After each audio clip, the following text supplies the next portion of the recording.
Bir sabah uyandığınızda milyonlarca insanın sizden nefret ettiğini hayal edin. Vatandaşı olduğunuz ülke, dinlediğiniz müzik, hayranı olduğunuz kitle.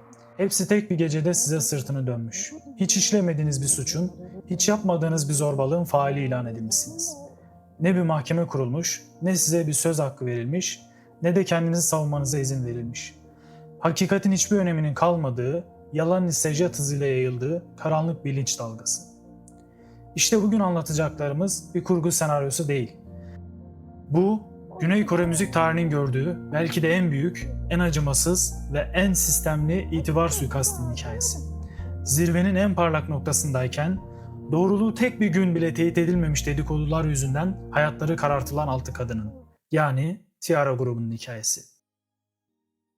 Peki nasıl oldu da ülkenin sevgilisi olan bir grup sadece birkaç gün içinde nefret edilen bir figür haline dönüştü? Ve daha da önemlisi 5 yıl boyunca saklanan o korkunç gerçek neydi?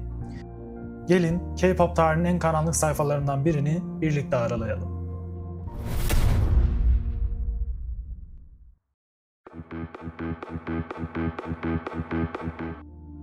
T-ara'nın düşüşünü anlamak için önce nereden düştüklerini hatırlamamız gerekiyor.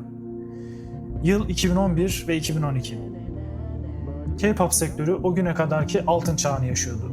Ancak o dönemde piyasaya hakim olan tek bir formül vardı. Kusursuz görsellik ve birbirinin benzeri konseptler. T-ara ise bu kuralları baştan yazdı. Onlar kendilerine hasret o tarzları, sinematik ve film tadındaki uzun klipleri, bir kez duyduğunuzda zihninize kazınan o bağımlılık yapıcı şarkılarıyla bir fenomene dönüştüler. Hatta o kadar farklı konseptler deniyor ve bunda her seferinde başarılı oluyorlardı ki takma adları Bukalemun'du.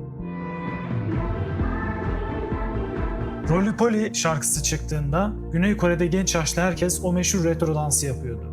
Şarkı o yıl ülkenin en çok indirilen ve dinlenen parçası oldu. Ardından gelen Lovey Dovey ve Day by Day gibi hitler grubu sadece Kore'de değil tüm Asya'da bir dev haline getirdi. O dönem K-pop dünyasında tek bir kraliçe vardı. O da Girls' Generation'dı. Ve Girls' Generation'ın tahtını zorlayabilen, stadyumları dolduran, dijital listelerde onlarla kafa kafaya yarışabilen tek grup T-ara'ydı. Müzik otoritelerine göre T-ara'nın önünde durabilecek tek bir güç bile yoktu.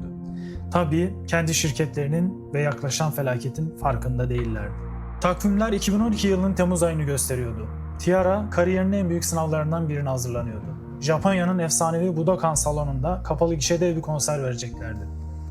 Ancak konserden hemen önce gruba 2 yıl önce katılmış olan yeni üye Hwayoung bacağını incittiğini beyan etti. Hastaneye kaldırıldı ve doktorlar ciddi bir durum olmadığını söylese de Hwayoung koltuk değnekleriyle sahneye çıkacağını belirterek provalara katılmadı. Grubun kalan üyeleri saatler süren devasa koreografileri ve şarkı dağılımlarını sadece bir gecede baştan düzenlemek zorunda kaldılar. İnanılmaz bir baskı, uykusuzluk ve fiziksel tükenmişlik içindeydiler. Kızlar sahnede canını dişine takıp konseri tamamladıktan sonra perde arkasında herkesi şok eden bir haber yayıldı.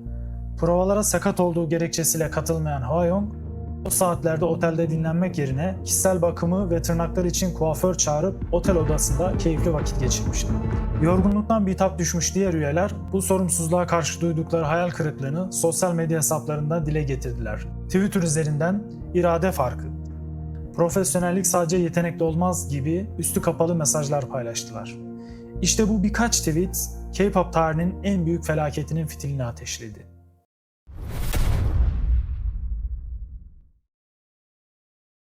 Üçüncü bölüme geçmeden önce birkaç saniyenizi rica ederek küçük bir hatırlatma yapmak istiyorum. Bu videoyu faydalı bulduysanız ve bu tür yeni videoların gelmesini istiyorsanız beğen butonuna tıklayarak ve yorum yaparak bize destek olabilirsiniz. Yeni içeriklerden haberdar olmak için kanala abone olmayı da lütfen unutmayın. Desteğiniz bizim için çok değerli. 10.000 abone hedefimize doğru giden yolda verdiğiniz küçük bir destek bizim için büyük bir motivasyon olacaktır. Şimdi kaldığımız yerden devam edelim. Sosyal medya bir anda alev aldı. T-ara üyeleri yeni üye Hwayoung'a zorbalık yapıyor iddiaları kulaktan kulağa yayıldı. İnternet kullanıcıları bir anda kendilerini birer dedektif ilan etti. Geçmişe ait binlerce saatlik televizyon görüntüsü saniye saniye taranmaya başladı. Ve işte burada insan psikolojisinin en tekinsiz yönü, yani onaylama önyargısı devreye girdi.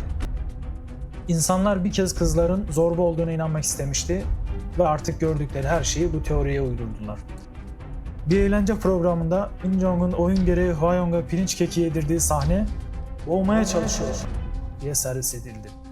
Boram'ın rüzgardan patlayan bir balonu psikolojik şiddet olarak etiketlendi. Sahnede birbirlerine attıkları anlık bir bakış, bir gülüş cımbızla çekilip bir istismar kanıtı haline getirildi. Birkaç gün içinde internette Ticinio adında bir forum kuruldu.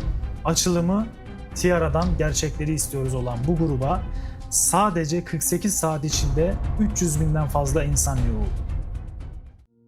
Toplum bir cinnet hali yaşıyordu. Kimse işin aslını sorgulamıyordu. Mahkeme kurulmuş, kalem ise çoktan kırılmıştı.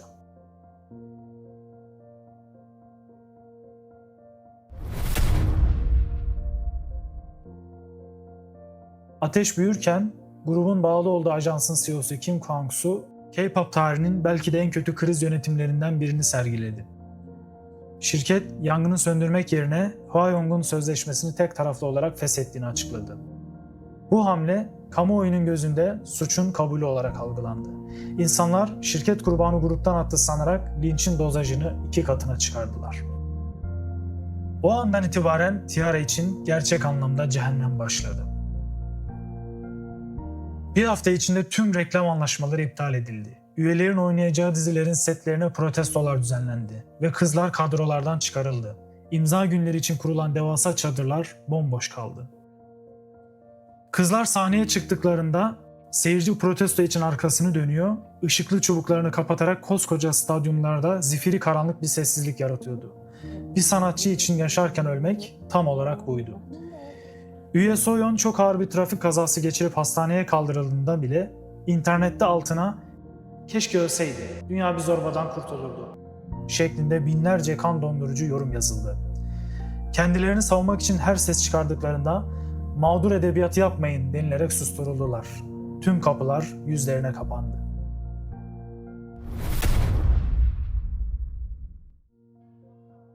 Tiara, kendi vatanında adeta istenmeyen adam ilan edilmişti.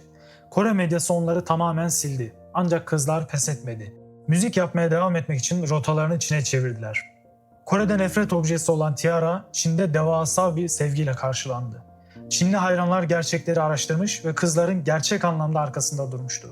Milyarlarca izlenmeye ulaştılar, stadyumları doldurdular. Çin'de milyarlarca izlenmeye ulaştılar, stadyumları doldurdular. Ancak ne kadar başarılı olurlarsa olsunlar, kendi ülkelerine her döndüklerinde o soğuk nefret duvarlarıyla tekrar karşılaşıyorlardı.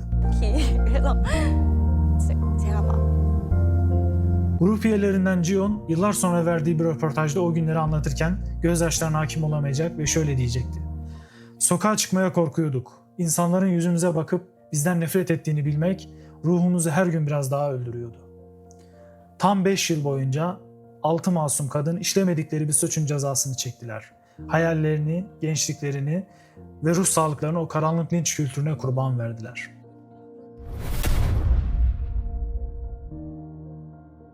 Peki bu kabusun ardındaki gerçek ne zaman ve nasıl ortaya çıktı?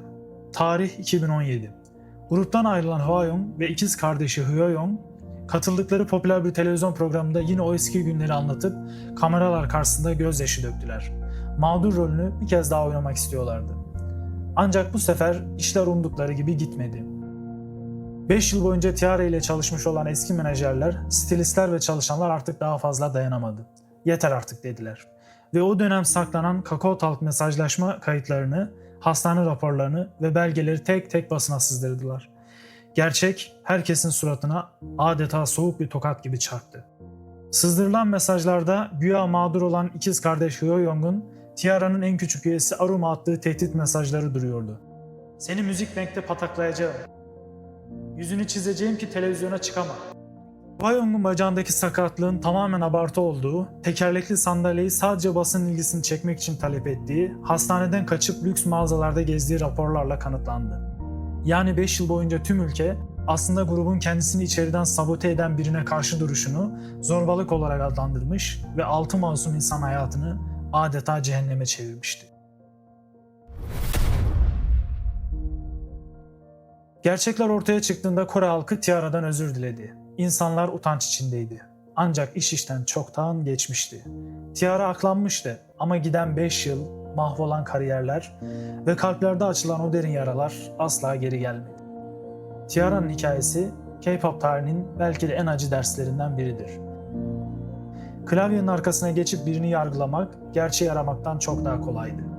Bir yalana inanmak, hakikati sorgulamaktan çok daha zahmetsizdi. Bugün internette bir iddia gördüğümüzde birini linç etmeden önce lütfen Tiara'yı hatırlayın.